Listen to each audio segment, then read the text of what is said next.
ہر class 10 جیسا کہ ہم لوگوں نے سبق پڑھا تھا تندرستی ہزار نعمت ہے یا ایک تندرستی ہزار نعمت، جو جناب محمد صادق صاحب کا سبق لکھا ہوا تھا۔ ہم لوگوں نے اس میں دو شعر، ایک تو بہت پرانا مقولہ پڑھا تھا اور ایک مرزا غالب صاحب کا شعر بھی ہم لوگوں نے پڑھا تھا کہ تنگ دستی اگر چاہے غالب، تندرستی ہزار نعمت ہے۔ Very good. اب دیکھیے ہم اس سبق کے سوال و جواب کو آج پڑھیں گے۔ سوال نمبر 1 ہے، مختصر سوالات میں نمبر 1 سوال، انسان کے لیے اللہ تعالیٰ کی سب سے بہترین نعمت کیا ہے؟ تو انسان کے لیے اللہ تعالیٰ کی سب سے بہترین نعمت تندرستی ہے۔ اگر انسان تندرست نہ رہ پائے تو اس کے لیے چاہے کتنی ہی دولت کیوں نہ ہو، چاہے کتنا ہی سکون و قرار کیوں نہ مل جائے، لیکن اسے بغیر تندرستی کے ہر چیز بیکار اور مضر ثابت ہوگی۔ لہٰذا اللہ کی سب سے بہترین نعمت ہمارے لیے تندرستی ہے۔ انسان کی صحت کے لیے کون کون سے جذبات نقصان دہ ہوتے ہیں؟ یعنی انسان کی صحت کے لیے کون کون سے جذبات نقصان دہ ہوتے ہیں، کون کون سے جذبات سے اسے نقصان اٹھانا پڑتا ہے، یہ سوال نمبر 2 ہے۔ سوال نمبر 2 کا جواب ہوگا، کچھ انسانی جذبات جیسے غصہ، حسد، کشاکش، لالچ وغیرہ انسان کی ذہنی صحت کے لیے نقصان دہ ہوتے ہیں۔ یعنی کہ حسد، غصہ، کشاکش اور لالچ وغیرہ کرنے سے انسان کے ذہن جو ہے وہ ماند پڑ جاتی ہے، انسان کا ذہن جو ہے وہ کام کرنا بند کر دیتا ہے۔ ایک وقت ایسا آتا ہے کہ اس کا ذہن بالکل ختم سا ہو جاتا ہے، کیونکہ غصہ عقل کو کھا جاتا ہے۔ یہ ہم نے اپنے بزرگوں سے سنا کہ غصہ کرنے والے انسان کا ذہن جو ہے وہ کام کم کرتا ہے، لہٰذا ہمیں غصہ نہیں کرنا چاہیے۔ اسی طریقے سے سوال نمبر 3 ہمارے سامنے دیا ہوا ہے، بیمار شخص کے علاوہ اس کی بیماری سے اور کون لوگ پریشان ہوتے ہیں؟ یعنی جب انسان کوئی بیمار ہوتا ہے تو اس کی بیماری سے اور کون لوگ ہیں جن لوگوں کو تکلیفیں اٹھانی پڑتی ہیں، جن کو مصیبتوں کا سامنا کرنا پڑتا ہے؟ تو سوال نمبر 3 کا جواب ہے، وہ اپنی بیماری سے خود تو تکلیف پاتے ہی ہیں، ساتھ ہی ساتھ اس کے تیمار دار بھی پریشان ہو جاتے ہیں۔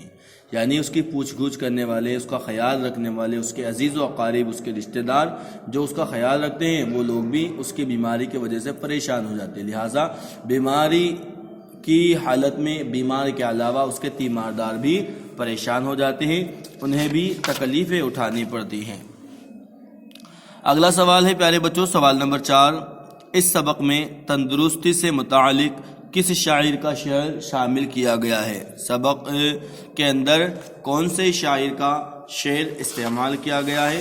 تو جیسا کہ ہم نے شروع میں ہی کہا کہ اس سبق کے اندر 2 شعر استعمال کیے گئے، ایک تو مرزا غالب صاحب کا شعر، تو ان کا مرزا غالب صاحب کے بارے میں بتلایا بھی گیا ہے کہ مشہور شاعر مرزا غالب کی زندگی کا بیشتر حصہ تنگ دستی میں گزرا، لیکن انہوں نے تندرستی پر اس کا اثر پڑنے نہیں دیا۔ وہ خود فرماتے ہیں، کون؟ مرزا غالب صاحب فرماتے ہیں، تنگ دستی اگر چاہے غالب، تندرستی ہزار نعمت۔ یعنی اس میں مرزا غالب صاحب کا شعر استعمال کیا گیا ہے، اور وہ شعر ہے، تنگ دستی اگر چاہے غالب، تندرستی ہزار نعمت ہے۔ کہ غالب صاحب، ہم نے مانا کہ ہم غریب ضرور ہیں، تنگ دستی ضرور ہے، مصیبت ضرور ہم پر آئے ہوئے ہیں، ہمارے ہاتھوں میں مانا کہ دولت نہیں ہے، لیکن تندرستی ہمارے ہاتھ میں ہو۔ جب تندرستی ہمارے ہاتھ میں تو یقیناً ہر چیز ہمیں آسانی سے میسر ہو سکتی ہے۔ سوال نمبر 5واں ہے، سبھی نعمتوں کا لطف ہم کب اٹھا سکتے ہیں؟ یعنی جتنی بھی ہمیں نعمتیں ملیں گی، ان تمام نعمتوں کا لطف، ان تمام نعمتوں کا مزہ ہم کب اٹھا پاتے ہیں؟ اور اس کا مزہ ہم تبھی اٹھا پاتے ہیں جب ہم تندرست رہتے ہیں۔ دیکھیے اللہ تعالیٰ نے ہمیں بہت سی نعمتیں عطا کی ہیں، لیکن ان سبھی نعمتوں کا لطف ہم تبھی اٹھا سکتے ہیں جب ہم تندرست اور صحت مند ہوں۔ یعنی ان نعمتوں کو ہم کب اٹھا سکتے ہیں، ان کا فائدہ کب اٹھا سکتے ہیں؟ جب ہم تندرست ہوتے ہیں اور توانا ہوتے، تبھی ہم ان نعمتوں کا فائدہ اٹھا سکتے ہیں۔ اگلا سوال ہے سوال نمبر 6، جسم کے ایک عضو میں بیماری ہونے پر جسم کے دوسرے اعضاء پر کیا اثر ہوتا ہے؟ اگر ہمارے جسم کا ایک عضو، ایک حصہ اگر بیمار ہو جائے تو ہمارے جسم کے دوسرے اعضاء پر اس کا کیا اثر ہوتا ہے، اس سے کیا پریشانیاں ان کو اٹھانی پڑتی ہیں؟ یہ ہے ہمارے سبق کا سوال نمبر 3۔ سوال وہ ہے کہ جسم کے ایک اعضاء میں بیماری ہونے پر جسم کے دوسرے اعضاء میں کس طریقے سے پریشانیاں اٹھانی پڑتی ہے؟ تو یہ سوال نمبر 6 ہمارے سامنے دیا ہوا ہے، اور سوال نمبر 6 کا جواب ہوگا کہ کیونکہ جسم کے ایک عضو میں بیماری ہونے پر جسم کے دوسرے اعضاء میں بھی خرابی پیدا ہو جاتی ہے۔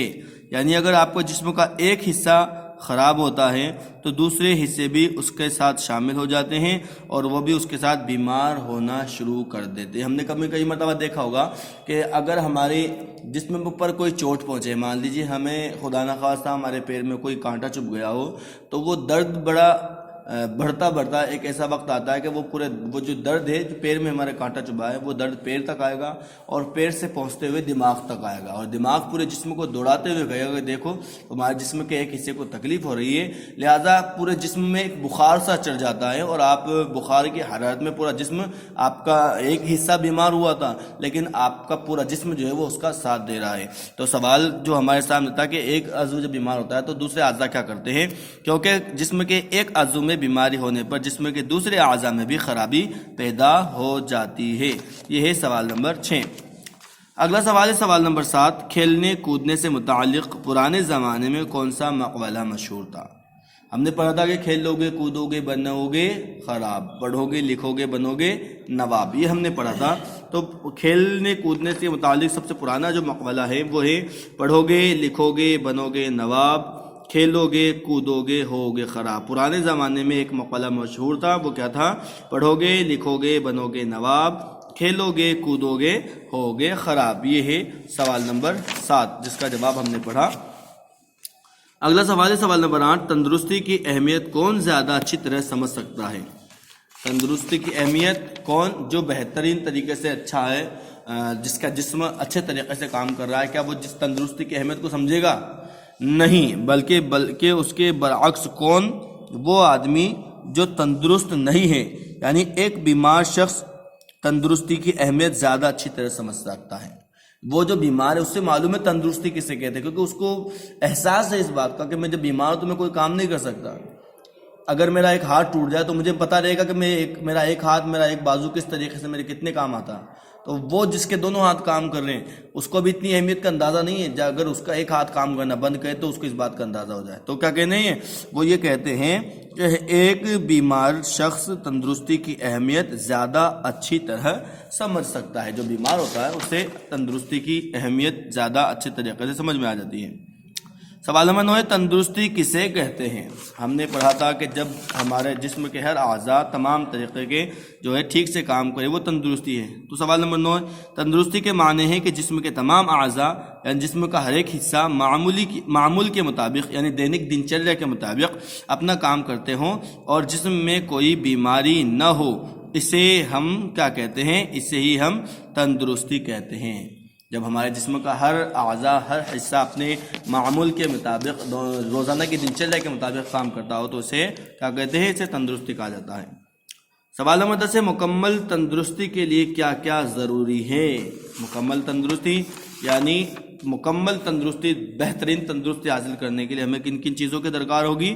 تو مکمل تندرستی کے لیے متوازن غذا، صاف پانی، تازہ ہوا، جسم کی پاکیزگی اور صفائی، آس پاس کے ماحول کی عمدگی اور کام اور آرام میں اعتدال ضروری ہے۔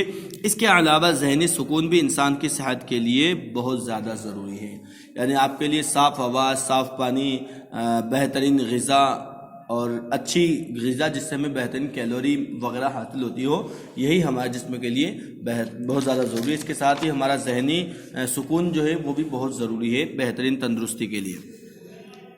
اگلا سوال سوال نمبر 11 جدید تعلیمی نظام میں کس بات پر توجہ دی جاتی ہے؟ تو ہم نے ایک جو ہے متضاد الفاظ پڑھا تھا۔ جدید کا مطلب ہوتا ہے نیا اور قدیم کا مطلب ہوتا ہے پرانا۔ یہاں پر لفظ آیا جدید، تو جدید تعلیمی نظام یعنی موجودہ ورتمان نئے تعلیمی نظام میں کس بات پر توجہ دی جاتی ہے؟ ہم نے پڑھا تھا پرانے نظام میں صرف اور صرف پڑھائی پر غور دیا جاتا ہے، لیکن نئے تعلیمی نظام میں، جبکہ آج کے جدید نفسیاتی تعلیمی نظام میں نہ صرف طلباء کی ذہنی ترقی پر توجہ دی جاتی ہے بلکہ ان کی جسمانی اور ہمہ جہت ترقی پر بھی توجہ کی جاتی ہے۔ یعنی پڑھنے لکھنے کے علاوہ کھیل کود اور دوسری معاون نصابی سرگرمیوں پر بھی توجہ دی جاتی ہے۔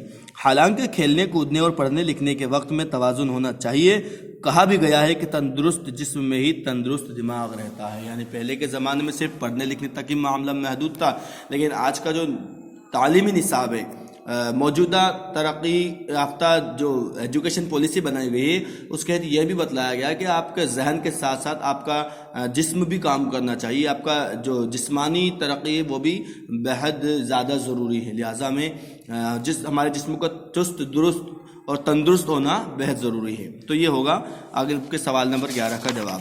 اگلا سوال ہے سوال نمبر 12. تندرستی کی ہماری زندگی میں کیا اہمیت ہے، سمجھائیے. ہماری زندگی میں تندرستی کی کتنی اہمیت ہے، ہم تندرست کس طریقے سے رہ سکتے ہیں، یا ہم تندرستی کی اہمیت کو کیسے جان سکتے ہیں، یہ کس طریقے سے ہمارے لیے فائدہ مند ہے، سود مند ہے. تو اس کا جواب یہ ہے تندرستی جو اللہ تعالیٰ کی ایک بہت بڑی نعمت ہے، اس کے لیے ہمیں اللہ تعالیٰ کا شکر گزار اور شکر ادا کرنا چاہیے اور تندرستی کی حفاظت کرنی چاہیے. غلط صحبت میں پڑھ کر صحت کو نقصان پہنچانے والے شوق نہیں کرنے چاہیے. یہ جسم اللہ تعالیٰ کی امانت ہے جس کی حفاظت کرنا ہمارا فرض عین ہے. اللہ تعالیٰ ہم سب کو بہترین تندرستی عطا کرے اور ہماری تندرستی کو برقرار رکھے، آمین. یعنی کہ ہم سب کو برے صحبت سے بچنا چاہیے. وہ صحبتیں جن کی وجہ سے ہم غلط عادت میں پڑ جاتے ہیں اور غلط عادت میں پڑ کر گٹکے کھینے وغیرہ کھانے لگ جاتے ہیں، ان تمام بری صحبت سے ہمیں بچنا چاہیے اور ہمارے اپنے جسم کو فٹ اور تندرست رکھنا ضروری سمجھنا چاہیے. یہ پیارے بچوں آپ کا سبق مکمل ہوا. ایک تندرستی ہزار نعمت. دعا ہے آپ لوگ بہترین طریقے سے پڑھ رہے ہوں گے اور اپنے امتحانات کی تیاری کر رہے ہوں گے. اب ہم اگلا سبق پڑھیں گے حب الوطنی.